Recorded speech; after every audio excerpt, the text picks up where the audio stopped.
começo aqui falando, olha só, de um assunto que é motivo de preocupação para homens e mulheres. Sabe qual é? Queda de cabelo. Você perde o seu cabelo aí com muita facilidade? Então, agora a nossa convidada é a doutora Gisele de Matos Stein, ela que é dermatologista. Ela veio falar sobre as causas e os tipos de tratamentos que existem aí para essa queda de cabelo. Boa tarde, doutora. Boa Seja tarde, bem-vinda. Valquíria, obrigada.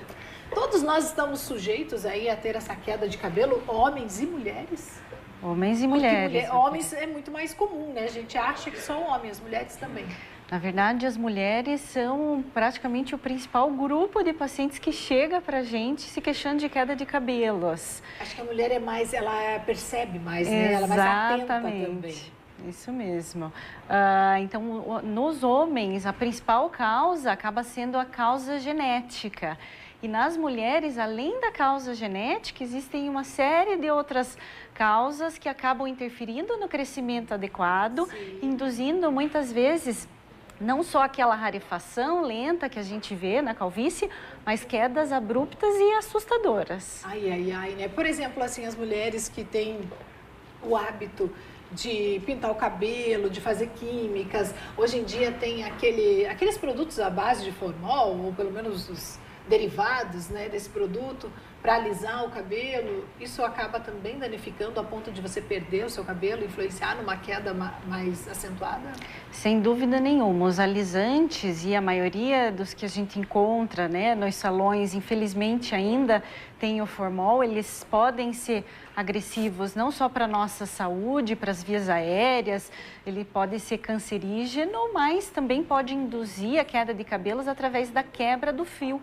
O fio fica muito frágil e ressecado e então ele acaba caindo. Cai, né? Agora, qual que é o tratamento ou de que maneira a gente tem que procurar essa ajuda? Vamos primeiro ver por esse lado. Qual é o normal? Porque às vezes a gente acha que está perdendo o cabelo, olha lá os fios no travesseiro, na escova. Existe uma quantidade que é aceita. São quantos fios por dia? Acho que de 100 a 120, eu não sei, não tenho certeza. Quantos fios por dia? Mais ou menos isso, Valquíria. Então, existe um ciclo natural de renovação dos nossos cabelos. E o normal é que a gente tenha uma queda diária de 100 até no máximo 150 fios ao dia. Passado desse número, acima desse valor, já se pode considerar que aquela pessoa esteja enfrentando algum tipo de doença relacionada ao crescimento normal dos cabelos. E a gente não deve, ao perceber que o cabelo está caindo, né, em demasia, a gente não deve querer fazer fórmulas milagrosas em casa, ir na farmácia, usar o produto da vizinha, da amiga. A gente deve procurar um dermatologista, é isso? Quem cuida da queda do cabelo, quem vai nos ajudar é um dermatologista? Sem dúvida nenhuma. Pessoas? Isso mesmo. E qual é o primeiro passo daí, quando chega-se ao dermatologista? O que é feito? Então, hoje é muito fácil de se encontrar na internet, como você falou, fórmulas potencialmente milagrosas, mas o tratamento da queda de cabelos depende da identificação da causa. Então, é muito difícil que o paciente em casa consiga saber exatamente qual a sua causa. Pode ser uma causa endócrina, uma causa hormonal, deficiências de nutrientes, de minerais. Então, só realmente fazendo uma avaliação clínica, um exame físico adequado do couro cabeludo e, eventualmente, exames laboratoriais, a gente consegue aí identificar essa causa e fazer o tratamento correto. Adequado, ou seja, existem tratamentos diferenciados, então não é o mesmo tratamento para qualquer queda, para todas as quedas do tipo, né? Exatamente. Então você tem que ir no médico para definir qual é essa causa, pode ser até estresse. Pessoas que estão trabalhando demais, que não tem tempo para mais nada, não dormem muito, pode também fazer o cabelo cair? Sem dúvida. Hoje o estresse é o grande mal, né, do século, mas nós só podemos culpar o estresse depois que nós fizermos toda a investigação laboratorial desse paciente, e assim a gente pode dizer, se ele tiver todos os exames normais, que o estresse é o único fator causador, mas sem dúvida nenhuma ele é um grande fator desencadeante ou que contribui para a piora da queda. Certo. E a gente chama o que? Alopecia, é isso? Quando não tem o cabelo, quando vai caindo o cabelo, alopecia? Isso, alopecia, chamam, né? Falta de cabelo. A queda de cabelo, isso. Quando essa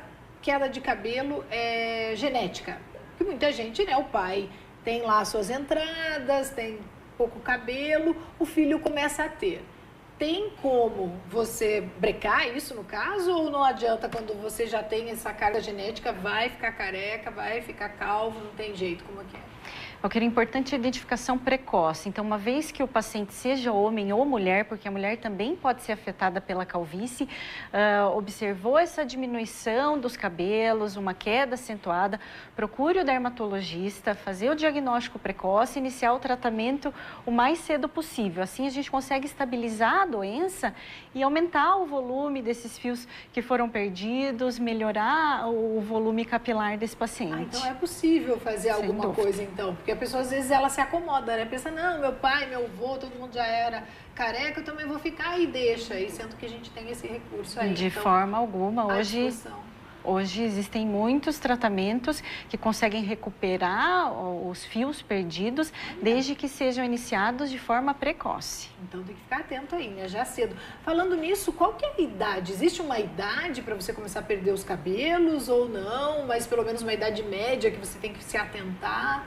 Quando a gente fala em calvície, eventualmente até adolescentes já podem começar com o quadro, mas a idade média é por volta dos 25 aos 30 anos, tanto em homens quanto mulheres. E muitos pacientes acabam pensando que isso é uma queda normal, que vai passar, e acabam demorando muito a procurar o tratamento. Isso é fundamental, fazer o diagnóstico precoce, procurar cedo o dermatologista para que a gente consiga estabilizar o quadro e melhorar essa queda.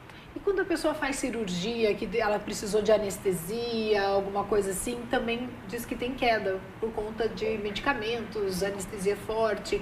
Ela deve procurar também o dermatologista ou isso é passageiro por conta do momento que ela passou por cirurgias, enfim? Tanto o estresse físico e o estresse psicológico, eles acabam sendo capazes de induzir a queda de cabelos. Então, pacientes que sofreram alguma cirurgia grande ou alguma doença, eventualmente até uma febre mais alta, um processo inflamatório, depois de 2 a 3 meses, esses cabelos podem acabar caindo. Sem dúvida nenhuma, com o auxílio de um dermatologista, a gente consegue diminuir a intensidade dessa queda. Né? A amamentação também, né? As mães que amamentam costumam perder também o cabelo. O pós-parto, ele acaba sendo uma causa fisiológica, então acaba sendo uma causa normal aí de queda de cabelos, que começa por volta de 2 meses depois do parto e se estende até os 6 meses e é uma causa completamente reversível. Então tudo é indicado procurar o dermatologista. Sem dúvida. Para ter esse tratamento adequado, né, doutora? Isso. Doutora, muito obrigada, viu, pelas dicas aqui. Eu agradeço pelo convite. Imagina, vai ajudar aqui muita gente que está assistindo o nosso programa.